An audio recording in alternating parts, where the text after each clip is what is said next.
Now Cain is meeting up with the gods. First of all, he apologizes to them for meeting with him for so long. But they ignore and know that Cain, who is 10 years old, has inhuman abilities. He has unique abilities and power and is losing interest in this world. With these abilities, he can get the status of semigod. A 10-year boy is getting the status of semigod, which is impressive. It's equal to the sacred dragon and holy beast. Also, they offer him to bring things here for entertainment that is fun and entertainment for him. Seeing changes when Cain's sister is shopping, Cain doesn't think it appropriate to stay here. That's why he has escaped from there. After coming out, he meets with Parma. Cain has recognized her for her unique appearance. Parma is in the shop of her uncle Tamain. Also, Cain has been interested in the shop because it's the first step toward getting his entertainment here. Tamain also encounters him and gives more respect after knowing that he belongs to a noble family. Getting inside the shop, Cain shares his idea of the game with him by listening and watching them. Map of the game. Tamain has taken an interest in this game. To make this game, Cain offers him a gold coin because he knows how much this game will get success. When he leaves the shop, he looks at his angry sister. She is furious because he hasn't helped her buy the clothes.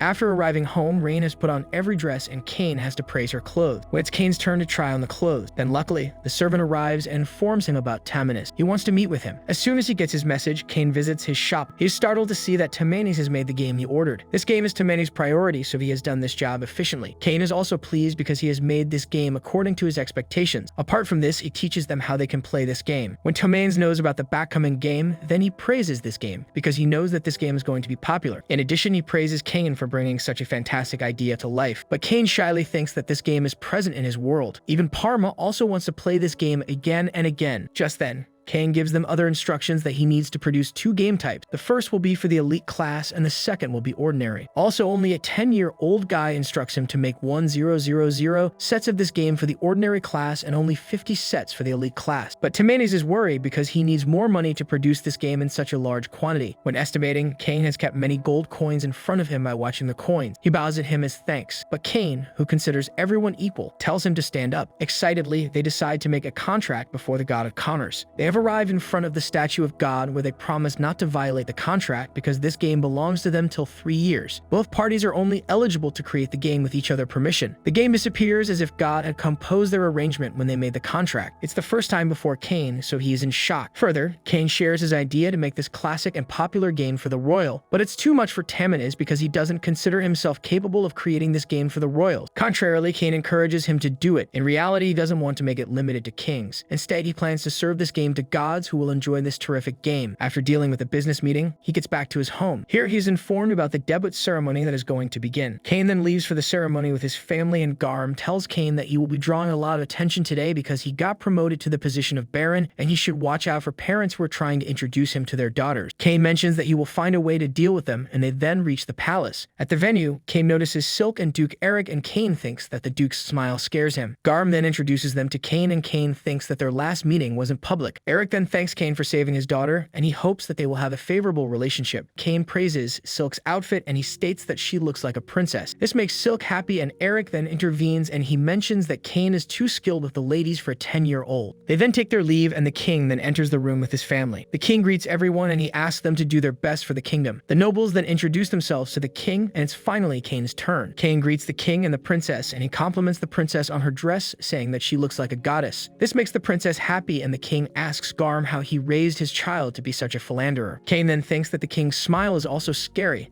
and he then tells the king that he would like to present something to him. Cain then takes out the reverse he set from his item box, and he mentions that this is a game he developed in cooperation with the Sarah King Company. The king thinks that this sounds interesting, and he would like to hear more about this later. The king then invites Cain into the parlor after the ceremony, and he mentions that he would also like to talk to him about his daughter. Garm then mentions that he didn't know that Cain was involved in the production of a game, and Cain mentions that he thought that he would need a lot of money to maintain his mansion after becoming a baron, and Garm understands. Garm then mentions that he has to go back to make his rounds, and he states that Cain should talk to the other children as a child would. Silk then approaches Cain and she offers him a drink. They then talk, and Silk mentions that she is glad that she got to know Cain as she now has someone else to talk to other than Tellys. Cain then asks Silk to stop using titles while talking to him, and Silk starts calling Cain by his name. A noble child named Habit then comes there and he greets Silk. He thinks that Silk would be thrilled to be greeted by him, and Silk then greets him coldly. His lackeys tell tell Cain that he should at least introduce himself, and Cain then introduces himself as a baron. The others think that he is the son of a baron, and they belittle him for being a baron's son. Habit then asks Cain to apologize to him for not greeting him properly, and Silk tries to intervene, but Cain stops her, and he mentions that Habit will be the one apologizing. This makes Habit angry, and he asks Cain to step outside. They then step outside, and Silk asks Cain what he is going to do. Silk mentions that she is worried about Cain, and Habit then asks them to stop flirting. He mentions that his two lackeys have the protection of the god of magic, and Silk pretends to be afraid, and she clings to Cain. Habit's lackeys then try to use magic, and they forget their incantation. They then check their books, and they read the incantations from the books. Both the kids then use their magic, but their magical output is too low, and their attacks are harmless. They then try to use their magic on Cain again, and Silk interrupts them, and she mentions that she doesn't know how they got so confused. But Cain is not the son of a baron, he is a baron. She mentions that he is the third son of Margrave Garmbon Silford. Silk then tell them that they should be bowing to him, and they ask for Cain's forgiveness. They then leave, and Silk thinks Cain is quite devious for not attempting to right their misunderstanding. She mentions that she will have to tell Tellus about this, and Cain asks her to keep this a secret. Silk mentions that she will if he agrees to go on a date with her, and Tellus then comes there, and she asks them what they are talking about. Silk tries to tell her, but Cain stops her, and Tellus mentions the touching an unmarried woman's lips is scandalous, and she states that she will have to tell Duke Eric about this. Tellus then asks them to tell her the truth, and Silk tells her that Cain promised to take her on a date. Tellus mentions that this is not fair, and she asks him to take her on a date as well. Cain agrees, and the king then asks Cain where he is planning to take his daughter. Later, Cain plays Reversea with the king, and the king thinks that this game is fun. Cain mentions that he is going to share this with the entire kingdom, and Eric then tells Cain that he has heard that Cain has arranged a date with Silk. He mentions that the plans of their engagement are still a secret, and both the king and Eric ask Cain to be careful on their date.